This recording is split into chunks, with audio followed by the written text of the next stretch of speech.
புதுச்சேரியில் கொலை செய்யப்பட்ட சிறுமியின் உடலானது தற்பொழுது இறுதி ஊர்வலத்தில் கொண்டு வரப்பட்டு இருக்கிறது. இது பற்றிய மேலும் விவரங்களை செய்தியாளர் தேவநாதன் மேடம் கேட்கலாம். தேவநாதன், தற்பொழுது அந்த இறுதி ஊர்வலம் எந்த இடத்தில் அந்த வாகனம் வந்து கொண்டிருக்கிறது? முழு விவரங்கள் என்ன தேவநாதன்? புதுச்சேரியில 9 வயது சிறுமி கடந்த 9ஆம் தேதி காணாமல் போன நிலையில் தொடர்ந்து போலீசாரும் பொதுமக்களும் தேடி வந்தனர். 2 தினங்களுக்கு முன்பு அந்த சிறுமியுடைய உடல் கால்வாயில் சடலமாக கண்டெடுக்கப்பட்டது பெரும் அதிர்ச்சியை ஏற்படுத்தியது. இது குறித்து தற்போது போலீசார் வழக்கு பதிந்து விசாரணை மேற்கொண்டு வருகின்றனர். சிறப்பு புலனாய்வு குழுவினரும் ஒரு பக்கம் விசாரணையை மேற்கொண்டு வரும் நிலையில் இந்த சம்பவம் தொடர்பாக 2 பேர், அதே பகுதியை சேர்ந்த 2 பேர் கைது செய்யப்பட்டிருக்காங்க. இந்த நிலையில உடற்கூறாய்வு முடிந்து நேற்று மாலை சிறுமியுடைய உடல் பெற்றோர்களிடம் ஒப்படைக்கப்பட்ட நிலையில இங்க புதுச்சேரி சோலைநகர் பகுதியில் பாடசாலை தெருவில் அந்த உடலானது பொதுமக்கள் அஞ்சலிக்காக வைக்கப்பட்டிருந்தது. விடிய விடிய ஏராளமானோர் அந்த உடலுக்கு அஞ்சலி செலுத்திய நிலையில் இன்று காலை சற்று நேரத்திற்கு முன்பு அந்த உடல் இறுதி சடங்குகள் அங்கு அவர்களுடைய வீட்டில் செய்யப்பட்டு தற்போது இறுதி ஊர்வலமானது புறப்பட்டு வருகிறது. தற்போது சோலைநகர் பகுதியில் இந்த ஊர்வலம் வந்து கொண்டிருக்கும் நிலையில் இன்னும் சற்று நேரத்தில் பெருமாள் கோயில் வீதி வழியாக மெயின் ரோடான சென்னை சாலை வழியாக பாப்பம்மாள் கோயில் சுடுகாட்டை அடைய உள்ளது. அங்கு உடல் அடக்கம் செய்யப்படும் தெரிவிச்சிருக்காங்க. இந்த இறுதி ஊர்வலத்திலையும் பார்த்தோம்னா ஏராளமான மக்கள் கலந்துருக்கிறாங்க. ஆண்களும் பெண்களுமாக அந்த ஊர்வலத்தில் வரும் காட்சியை காண முடிகிறது.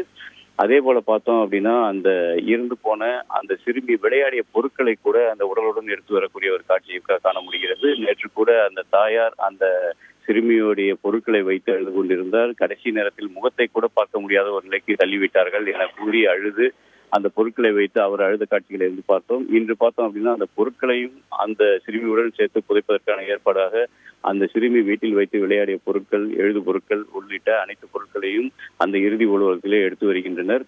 இந்த இறுதி ஊர்வலம் இன்னொரு 1 மணி நேரம் கழித்து அந்த இடுகாட்டை அடைய உள்ளது. அங்கு அந்த சிறுமியை அடக்கம் செய்வதற்கான ஏற்பாடுகள் நடைபெற்றுக் கொண்டிருக்கிறது. இறுதி ஊர்வலத்தில் 500க்கும் மேற்பட்ட போலீசார் பாதுகாப்பு பணியில ஈடுபட்டிருக்காங்க. தொடர்ந்து புதுச்சேரியில பல்வேறு கட்சியினரும் அரசியல் அமைப்பினரும் போராட்டத்தில் ஈடுபட்டு வந்த நிலையில அவங்க அனைவருமே பார்த்தோம் அப்படின்னா இன்று இந்த இறுதி ஊர்வலத்துல கலந்துக்கிறத நாம காண முடியுது. தேவநாதன், இந்த ஊர்வலத்தில் பார்க்கும்போது எல்லா 2 பக்கமே கடைகள் இருக்கிற மாதிரி இருக்கு. அது எல்லாமே அடைக்கப்பட்டிருக்கு. அது பற்றிய விவரங்கள் தேவநாதன். கண்டிப்பாக இந்த சிறுமி சடலமாக மீட்கப்பட்டது முதலே இந்த சோலைநகர் பகுதியில் அனைத்து கடைகளும் அடைக்கப்பட்டது. நேற்று முழுவதுமே இந்த கடைகள் அடைக்கப்பட்டிருந்த நிலையில இன்றும் 3வது நாளாக இந்த கடைகள் அனைத்துமே அடைக்கப்பட்டிருக்கு.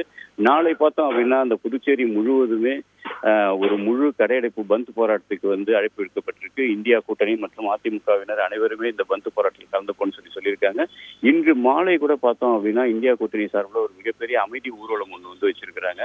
அந்த அமைதி ஊர்வலமானது இங்கிருந்து அண்ணா சிலையிலிருந்து புறப்பட்டு நேரு வீதி வழியாக செல்வதற்கான ஏற்பாடுகள் செய்யப்பட்டிருக்கு. ஆயிரக்கணக்கானோர் இந்த ஊர்வலத்தில் பங்கு பெறுவார்கள் சொல்லிட்டு இந்தியா கூட்டணி சார்பில் தெரிவிக்கப்பட்டிருக்கு. தொடர்ந்து புதுச்சேரியில பார்த்தோம் அப்படின்னா இது போன்ற சம்பவங்கள், அதாவது கொலை சம்பவங்கள் நடைபெற்று வந்த நிலையில முதல் முறையாக ஒரு சிறுமி பாலியல் துன்பத்திற்கு ஆட்பட்டு அவர் உயிரிழந்திருக்கிறாரு. இது ஒரு மிகப்பெரிய ஒரு தாக்கத்தை ஏற்படுத்தியிருக்கிற நிலையில அனைத்து கட்சியினர் மற்றும் சமூக ஆர்வலர்கள் என அனைவரும் ஒன்று சேர்ந்து இதற்கு எதிரான குரல்கள் கொடுத்து வருவது குறிப்பிடத்தக்கது. செய்திகளை உடனுக்குடன் தெரிந்து கொள்ள உடனே சப்ஸ்கிரைப் பண்ணுங்க.